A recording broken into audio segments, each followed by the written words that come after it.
আপনি কি খেয়াল করেছেন ইফতারের সময় আমরা কত ব্যস্ত থাকি খাবারের প্লেট নিয়ে, কিন্তু কতগুলো ছোট ছোট সুন্নাত আমরা ভুলে যাচ্ছি? রমজান শুধু ক্ষুধা সহ্য করার মাস নয়, এটা সুন্নাহ অনুযায়ী জীবন গড়ার মাস। আজ আমরা জানব ইফতারের সেই ছোট সুন্নাতগুলো, যেগুলো হয়তো আমরা অজান্তেই ছেড়ে দিচ্ছি। রাসূলুল্লাহ সাল্লাল্লাহু আলাইহি সাল্লাম দ্রুত ইফতার করতে ভালোবাসতেন। তিনি দেরি করতেন না।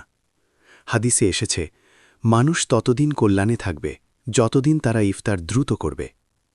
কিন্তু আমরা কি করি? আজান হয়ে গেছে, তবুও ছবি তুলছি, স্ট্যাটাস দিচ্ছি, অপেক্ষা করছি সবাই বসুক। ইফতারের সময় হলে দেরি না করে শুরু করা, এটাই সুন্নাহ। রাসূল সাল্লাল্লাহু আলাইহি সাল্লাম খেজুর দিয়ে ইফতার করতেন, খেজুর না থাকলে পানি দিয়ে। আজ আমাদের কেবিনে কত আইটেম, কিন্তু সুন্নাহ সেই সহজ খেজুরটি হয়তো গুরুত্ব পাচ্ছে না। একটি খেজুর, সাধারণ খাবার নয়, এটা সুন্নাহর অনুসরণ। ইফতার শুরু, কিন্তু ইফতারের পর অতিরিক্ত খাবারে ডুবে গিয়ে নামাজ দেরি করা কি ঠিক? সুন্নাহ হল হালকা ইফতার করে মাগরিব নামাজ আদায় করা, তারপর আরাম করে খাওয়া। আজ আমরা উল্টো করছি, আগে পেট ভরে খাওয়া, তারপর ক্লান্ত শরীরে নামাজ। ইফতার যেন নামাজকে পিছিয়ে না দেয়। রমজান সংযমের মাস, কিন্তু ইফতারে কত অপচয় হয়।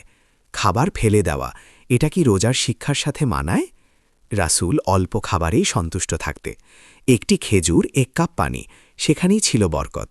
ইফতার শুধু নিজের জন্য নয়, কারো হাতে একটি খেজুর তুলে দেওয়া, এটাও বিশাল সওয়াবের কাজ। হাদিসে এসেছে, যে রোজাদারকে ইফতার করায় সে তার সমান সওয়াব পায়। আপনার টেবিলে যদি 10টি আইটেম থাকে, একটি কি কাউকে দিতে পারবেন না? ইফতারের মুহূর্ত, কৃতজ্ঞতার মুহূর্ত। সারা দিন ক্ষুধা তৃষ্ণার পর 1 গ্লাস পানি, কত বড় নেয়ামত। এই মুহূর্তে আলহামদুলিল্লাহ বলাটা একটি ভুলে যাওয়া সুন্নাহর চর্চা। ইফতার শুধু খাবারের আয়োজন নয়, এটা সুন্নাহ অনুসরণের এক পবিত্র মুহূর্ত।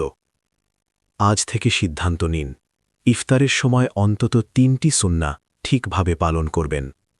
ছোট আমল, কিন্তু বড় সওয়াব।